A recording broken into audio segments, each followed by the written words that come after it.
A melhor maneira de impulsionar as políticas públicas habitacionais é fornecendo mais crédito. Hoje já são, só no Minha Casa Minha Vida, mais de 5 milhões e 300 mil unidades habitacionais contratadas. A gente vivia de aluguel há muitos anos, o meu sonho foi realizado. A gente tem um portal hoje que é um portal absolutamente amplo nas informações que ele disponibiliza. A sociedade cada vez mais clama por transparência, né? A gente mesmo pagando juros comemora, né?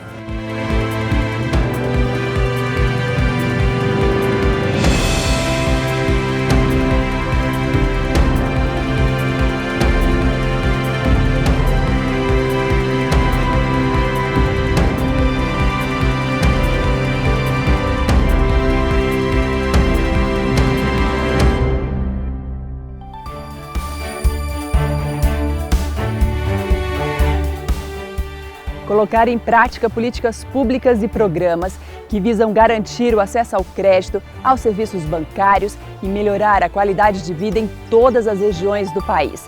Aliar desenvolvimento econômico e social. Como fazer tudo isso? O Eu Fiscalizo desta edição vai falar sobre o papel dos bancos públicos no desenvolvimento do Brasil. Levar serviços bancários a todas as regiões do país e oferecer crédito para as mais diversas classes sociais. Os bancos públicos ajudam a fomentar o desenvolvimento econômico e social do Brasil, incentivando o setor produtivo a partir da criação e expansão de novas empresas, grandes ou pequenas. É deles também o papel de traçar estratégias voltadas para segmentos que não são tão prioridade para os bancos privados. Então essa é a vantagem de ter alguns bancos públicos, porque elas têm uma maior capilaridade. Às vezes elas estão em lugares que do ponto de vista comercial não faz sentido. Não era para ter uma agência ali, dá prejuízo. Então do ponto de vista de política pública pode até fazer sentido, mas se você fosse um dos acionistas do Banco do Brasil, provavelmente não. Hoje, no Brasil, existem diversas linhas de financiamento bancário direcionadas ao desenvolvimento do país. Entre elas, o Microcrédito Produtivo Orientado, o MPO, e o Fundo Constitucional de Financiamento do Centro-Oeste, o FCO, ambos administrados pelo Banco do Brasil. O Fundo Constitucional de Financiamento do Centro-Oeste tem seus recursos provenientes da arrecadação do Imposto de Renda e do Imposto sobre Produtos Industrializados, o IPI. Empresas, cooperativas e produtores rurais da região podem pedir financiamento. Já o MPO tem como fonte de recursos 2% dos depósitos à vista que são efetuados pelos clientes do banco e é destinado ao desenvolvimento de empreendedores formais ou informais. E o valor total do financiamento pode ser até R$15 mil. Esse diretor do Banco do Brasil explica o que o banco leva em consideração antes de liberar tais recursos. É analisado a capacidade de gerar o desenvolvimento para a região. Aquelas questões básicas são verificadas, né? Tanto para o financiamento do FCO ou do MPO também é verificado. Se a pessoa tem capacidade de pagamento e se tem o nome limpo. A expectativa é que neste ano 9,7 bilhões de reais provenientes do FCO sejam usados em investimentos na região Centro-Oeste. Quando você tem para fundos regionais, se você quer desenvolver aquela região específica e o mercado de capital daquela região não é tão grande, o FCO, que é a ideia, na verdade, de transferir recursos públicos para financiamentos de longo prazo, pode viabilizar grandes obras que geram impactos econômicos, sociais, que não seriam viáveis de outra forma. Mas o especialista faz um alerta. Como o controlador é a União, então um grupo político no poder naquele momento pode aparelhar o Banco do Brasil, né, colocar os seus apadrinhados em vez de executivos qualificados, para então desviar os recursos do banco, que é um dos maiores bancos da América Latina, para ou os fins ilícitos ou para projetos que não são tão interessantes. Há 20 anos, esta empresa tem ajudado a desenvolver projetos de viabilidade econômica e financeira para quem deseja um financiamento, já que é exigência dos bancos para a liberação do crédito. O proprietário explica que é preciso preencher alguns pré-requisitos para aumentar as chances do pedido de empréstimo ser bem-sucedido. Garantia real, contrapartida de recurso próprio, você precisa ter o que a gente chama de nome limpo, né? e ter um pouquinho de conhecimento na área. Bom, quando um cliente ele procura a gente, a primeira coisa que a gente faz é enviar um checklist preliminar, para exatamente, a partir da demanda dele, a gente ver em que tipo de linha de crédito ele pode ser enquadrado, vamos dizer. No caso do cliente no Centro-Oeste, e que tem conta no Banco do Brasil ou pretende abrir conta no Banco do Brasil, a melhor linha de crédito é o FCO, que é a mais barata, tá? Então, em termos de taxa de juros. E são financiamentos como esses que têm ajudado empresários brasileiros a abrirem seus negócios ou expandirem suas marcas. A Caroline é empresária e ela começou muito cedo, com 16 anos, já trabalha há 13 anos, né, Carol? Sim. Conta pra gente um pouquinho como tudo começou. Eu comecei de uma forma bem intuitiva, então nem era como um negócio, eu comecei fazendo vestidos pra mim. E aí esses vestidos faziam sucesso, então eu fazia um pra mim e um pra venda. E aí quem perguntava, quem elogiava, a amiga que gostava, eu ia lá e vendia o outro que eu tinha feito pra venda. O meu primeiro ponto de vendas foi na minha casa, eu anunciava pelas redes sociais da época, né? E eu atendia as pessoas dentro da minha casa e depois eu fui evoluindo para eventos na minha cidade, que sempre tinham eventos pontuais nos fins de semana. E depois fui evoluir para a primeira loja. Um ano depois eu montei a segunda loja e aí chegou o momento em que eu queria abrir fora de Brasília, fora do DF. Aí foi quando eu procurei um banco público para fazer um financiamento. Mas não foi tão simples, né? Não, é um pouco mais... Porque demora muito, né? E é super burocrático. Mas eu consegui e trouxe bons resultados para a empresa. A gente, mesmo pagando juros, comemora, né? E no próximo bloco nós vamos falar sobre o papel da Caixa na aquisição da casa própria. É daqui a pouco. Até já!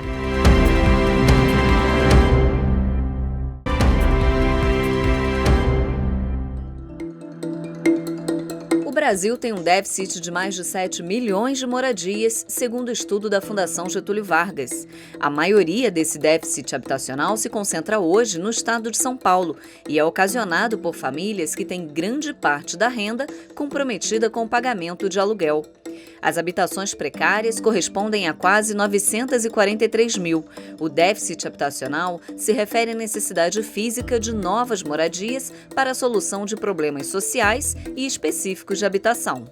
A melhor maneira de impulsionar as políticas públicas habitacionais é fornecendo mais crédito. E aí há um ponto bem importante.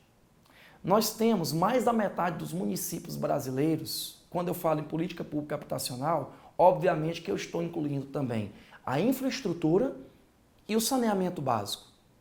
É praticamente impensável se entregar uma casa construída sem uma fossa séptica com um sistema de tratamento de esgoto. E para isso existe a política habitacional, que deve ser acoplada também de uma política de saneamento básico. Há orçamento para tudo isso, para cobrir o déficit habitacional? Não. Então nós temos que pensar também em soluções acopladas à própria iniciativa privada. Como? Parcerias público-privadas. Hoje, quase todos os bancos de varejo têm programas de financiamento de habitação. Mas a Caixa, historicamente falando, tem um programa de financiamento de habitação muito forte e durante muito tempo praticou os melhores juros. A Caixa Econômica Federal é hoje o maior agente financeiro de habitação. Ela detém aproximadamente 70% do mercado imobiliário. Esses tipos de programas habitacionais, como Minha Casa Minha Vida, são importantes para impulsionar o desenvolvimento do país. O impacto para a economia é suficientemente claro. Por quê? Porque gera emprego, além do que também proporciona à população desabitada uma condição digna que a Constituição Federal assim lhe resguarda, que é a habitação. Eu diria que a Caixa hoje está bem próxima do povo brasileiro, tanto na execução dos programas, como no próprio desenvolvimento econômico, através do crédito, principalmente o core business da Caixa, que é o crédito habitacional. A Caixa Econômica está na vida, no cotidiano do trabalhador brasileiro. O dinheiro destinado ao financiamento vem do FGTS, o Fundo de Garantia do Tempo de Serviço, e também da poupança. A Caixa Econômica tem muito cuidado de que, ao emprestar, ela buscar receber também, ou seja, ela pega o dinheiro do trabalhador brasileiro do FGTS, nós pegamos esse dinheiro, aplicamos na habitação, ou seja, captamos de um lado, emprestamos, mas nós temos que receber. Então, nós cobramos para que a inadimplência seja pequena, e hoje é menos de 2%, para que outras famílias também possam financiar suas casas. Com o objetivo de melhorar a qualidade habitacional das moradias brasileiras e condições de saúde da população urbana e rural, os bancos públicos investem também na melhoria dos serviços de saneamento básico. Existem estados, inclusive capitais brasileiras, em que quase 90% da população, algumas capitais do norte, não possuem um sistema de saneamento básico. Com o sistema de saneamento básico acoplado a uma política habitacional justa, digna, se diminui também problemas relacionados à saúde. E são programas como esses que têm transformado a vida de milhões de brasileiros. Com o aumento no valor do aluguel, muitas famílias recorrem aos programas habitacionais do governo, na esperança de serem contempladas com a casa própria. Só em 2017 foram mais de 29 bilhões de reais destinados aos financiamentos contratados por meio do programa Minha Casa Minha Vida, operado pela Caixa Econômica Federal. O José Borges é um dos mais de 300 mil contemplados pelo programa. Há 11 anos, morando de aluguel aqui no Distrito Federal, ele gastava R$ 1.500 por mês. Hoje, com o sonho de ter a casa própria realizado, esse custo reduziu para menos da metade do valor gasto com moradia. A gente vivia de aluguel há muitos anos, pagando um valor que a gente nunca teria de volta.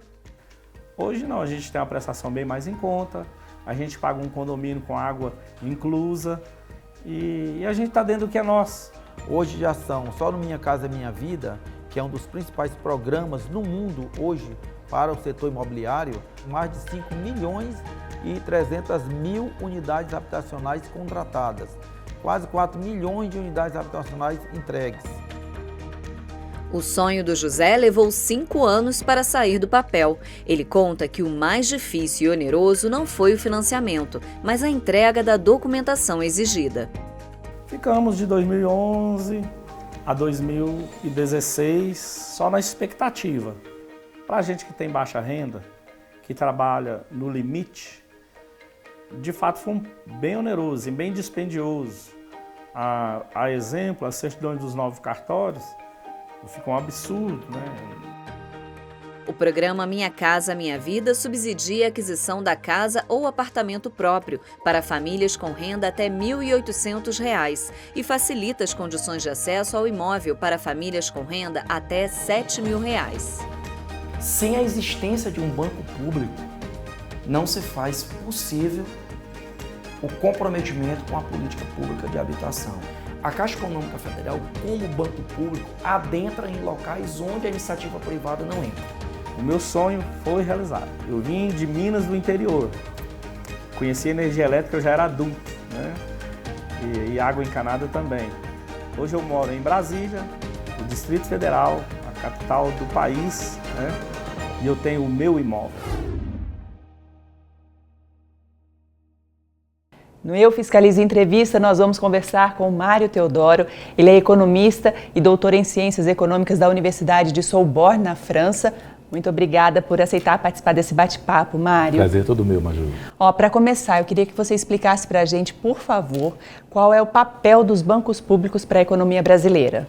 Bom, para a economia como um todo, o banco público, na verdade, ele supre, ou deveria suprir, algumas lacunas deixadas pelo sistema financeiro dos bancos comerciais. Esses bancos têm um pouco esse condão de trabalhar nas áreas ou nos locais da economia onde a atividade econômica não é propriamente rentável. Agora, Mário, de onde vêm os recursos desses bancos? Nós temos no Brasil um clássico banco de desenvolvimento, que é o BNDES, né, que tem, além de recursos do Tesouro, que são colocados lá em função do interesse do governo em fomentar tal ou qual área, tem também alguns recursos constitucionais, como é o caso do recurso do PIS/PASEC. Esse recurso, na verdade, é um crédito rotativo, né? Ele não é dado para as empresas, ele é emprestado de uma forma subsidiada para que a empresa tenha condição de exercer atividade econômica com retorno, e esse retorno volta para o banco e assim é feito. Caixa Econômica, por exemplo, já é um outro sistema, né? Porque a Caixa Econômica trabalha muito com recurso do FGTS. E Banco do Brasil, que na verdade hoje em dia nós nem podemos falar especificamente de um banco público. O Banco do Brasil sempre teve um papel muito importante, inclusive ele, até 1967, antes da reforma do governo Castelo, ele exerceu papel de autoridade monetária. Hoje ele já é um banco mais ligado aos bancos comerciais. Mário, a gente pode dizer que esses financiamentos são a melhor forma de promover o desenvolvimento do país?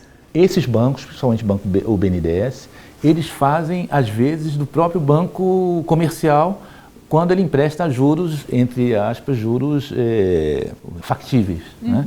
Então, por exemplo, uma empresa brasileira que queira concorrer no mercado internacional, se ela pegar um empréstimo do sistema bancário tradicional, o juro é tão alto que ela vai perder competitividade lá fora. Esse crédito, ele sempre foi muito aberto para as grandes empresas. Agora, de uns anos para cá, o BNDES começou a abrir algumas carteiras para pequenas e médias empresas. Os bancos comerciais, que o cidadão comum, ele hoje, infelizmente, ainda vai, se ele quiser captar recursos no sistema financeiro, ele vai pagar juros proibitivos. Mário, como é possível incentivar o desenvolvimento econômico sem esquecer o aspecto social? Não existe desenvolvimento econômico sem o desenvolvimento social. A economia ela tem que estar atrelada ao social, sem o que você vai criar nichos de modernidade, mas você não cria um país desenvolvido. Os países que acabaram com a sua pobreza e com a sua miséria, eles fizeram pelo menos 3 deveres de casa. O primeiro foi você ter uma política tributária que tributa dos que têm mais para repassar em políticas públicas para os que têm menos. A segunda coisa é você ter você ter Estado Social. Estado Social significa você ter um colchão de políticas públicas para acabar ou para mitigar os efeitos de miséria e pobreza. E a terceira coisa, o terceiro ponto que os outros países fizeram, que a gente tem que aprender, são as reformas, né? Para você desconcentrar a reforma, principalmente reforma agrária e reforma urbana. E quem é que fiscaliza a aplicação desses recursos? O grande fiscalizador é o próprio governo federal, né? Que é quem rege, né? Você tem conselhos, você tem isso tudo. Agora, de fato, como o grande fiscalizador do governo, o TCU também pode ter uma função importante aí. Né? Então vamos aproveitar para falar sobre o papel do TCU? O fato de você ter um Tribunal de Contas ligado ao Poder Legislativo, que assessora esse Poder Legislativo, que faz com que esse Poder Legislativo possa entrar dentro das contas do governo, né? Para que essas contas sejam olhadas, para que essas contas sejam revistas e principalmente para que essas contas sejam comparadas com as prioridades da nação, é fundamental. E aí, perspectiva para o futuro, a gente pode, de fato, pensar em políticas públicas que garantam o desenvolvimento econômico do país? Nós temos que pensar. O Brasil é um dos poucos países do mundo que tem todas as condições internas de sair de uma situação de desigualdade, miséria e pobreza com as suas próprias forças. Para isso, as instituições têm que funcionar, o Estado tem que funcionar, os bancos têm que funcionar e o TCU tem que fazer a parte dele. Mário, gostaria de te agradecer por aceitar participar desse bate-papo do Eu Fiscalizo Entrevista. Muito obrigada. Eu que agradeço. Obrigado. A gente vai agora para um rápido intervalo e no próximo bloco nós vamos falar sobre o Banco Nacional de Desenvolvimento Econômico e Social. Até já!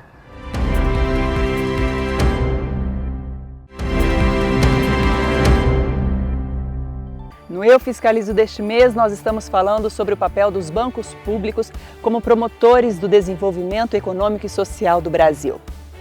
Durante o programa, você viu que essas instituições facilitam o acesso ao crédito para empreendedores e habitacional. Você viu ainda que eles são fundamentais nesse processo de inclusão social, mas que é preciso garantir uma fiscalização rigorosa sobre o uso desses recursos e verificar o retorno que eles oferecem à população. Na próxima reportagem, nós vamos ver como o Banco Nacional de Desenvolvimento Econômico e Social tem atuado nesse cenário e o trabalho do Tribunal de Contas da União para permitir mais transparência nas informações das operações financeiras.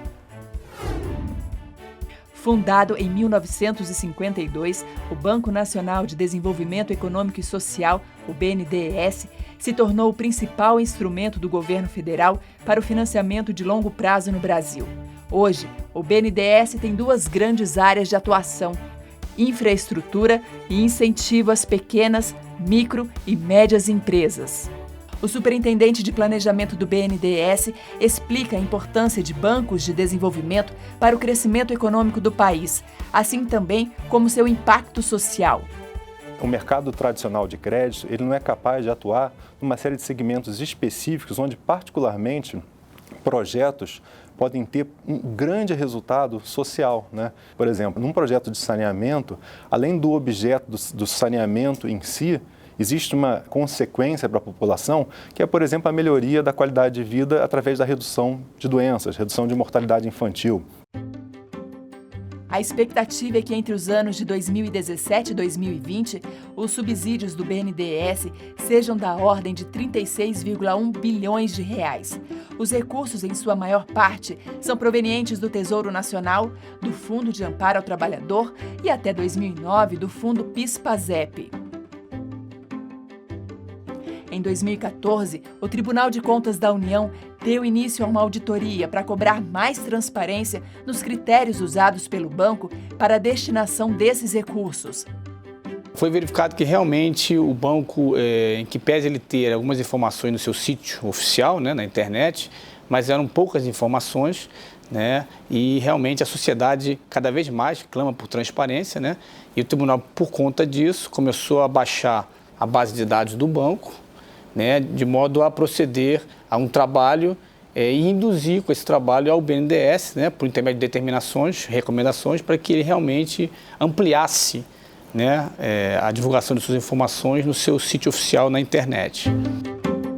Na época, o banco impôs algumas restrições à auditoria, alegando sigilos fiscal e bancário dos clientes. O tribunal baixou um acórdão determinando que eles fornecessem para a gente as informações, né, de modo exatamente de cumprir o nosso papel constitucional. E o banco, por conta do seu entendimento dos sigilos, principalmente o fiscal e o bancário, ele entrou com mandato de segurança no Supremo Tribunal Federal. E o Supremo Tribunal Federal, em 2015, decidiu que realmente o tribunal tem competência, sim, para fiscalizar o banco em sua plenitude. Na questão do sigilo bancário, essa questão da privacidade, ela ganha uma outra dimensão. Porque não é só uma questão de privacidade pessoal ou individual, mas é uma questão de estratégia econômica de empresas, muitas vezes. Então, quando uma empresa, por exemplo, é financiada pelo BNDES, tem um contrato com o BNDES ou com a Caixa Econômica Federal, revelar esse contrato pode ferir a intimidade da empresa no sentido de revelar a estratégia de competição dessa empresa no mercado.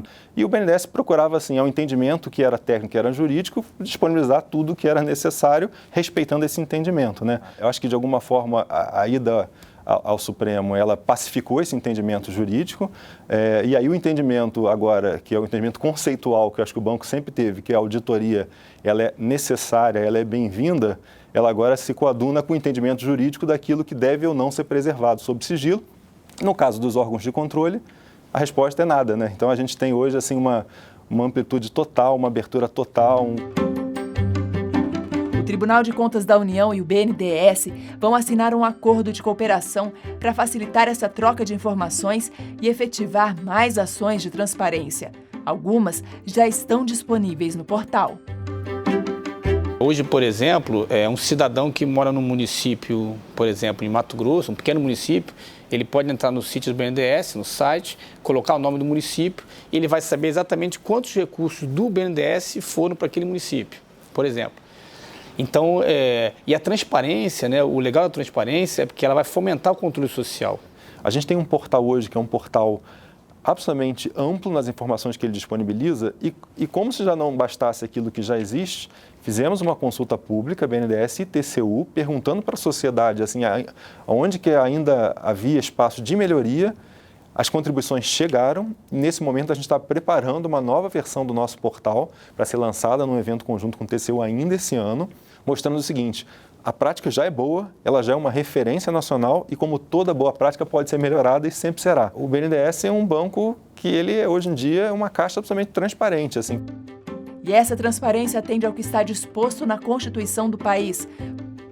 Então, a transparência ela está inserida na nossa ordem constitucional não só com os dispositivos do artigo 37 da Constituição que falam sobre a inclusão da participação das pessoas no processo político, mas, na verdade, existe uma disposição específica relacionada à transparência, que é o artigo 5º, inciso 33 da Constituição, que fala que a transparência será a regra, salvo questões de segurança nacional ou de segurança à sociedade ou ao Estado. Quem mais ganha com esse acordo é realmente, entre o BNDES e o TCU, realmente é a população brasileira, que vai dispor de muitas informações, com riqueza de detalhes, exatamente para exercer seu papel, né?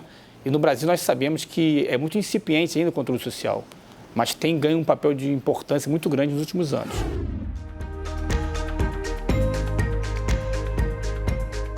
E ao longo dos anos, o BNDES tem intensificado o suporte aos pequenos, micro e médios empresários, o que tem beneficiado empreendedores como Caroline Bucol, que nós vimos lá na primeira matéria do programa. Há 4 anos, a estilista fez um financiamento bancário com o objetivo de expandir o seu negócio e abrir a 3ª loja de roupas. Toda loja, quando eu vou alugar, tem que deixar um calção bem alto, assim, boa parte do dinheiro eu deixei de calção para o aluguel dessa loja. Eu tive que reformar toda a loja para ter o DNA da marca, eu tive que fazer uma nova coleção para lançar essa marca para o público de São Paulo, né? Eu contratei uma celebridade para estar no dia da inauguração, então foi fracionado o projeto em vários pequenos investimentos para atender esse novo mercado de São Paulo. Carol, e o cartão BNDES, como que você tem usado ele? É um cartão, né, que como se fosse um cartão de crédito, ele tem um limite. Então foi uma forma de financiamento que eu optei, que é muito mais vantajosa, porque você não tem dinheiro parado, correndo juros, né? Você só realmente começa a pagar juros à medida em que você o utiliza. E foi bem interessante essa forma de financiamento. E como isso te ajudou no seu negócio, esse cartão? Então, à época, ela me ajudou a montar a loja, né? Mas à medida que eu vou pagando as prestações do que foi utilizado, ele retorna o crédito. Então, até hoje eu uso esse cartão. Eu compro matéria-prima hoje pelo BNDES. Eu, às vezes, pago fornecedores que são mais de indústrias com esse cartão. Então, até hoje ele tem me auxiliado bastante. O Eu Fiscalizo fica por aqui. Em dezembro, nós vamos falar sobre telecomunicações. Até lá!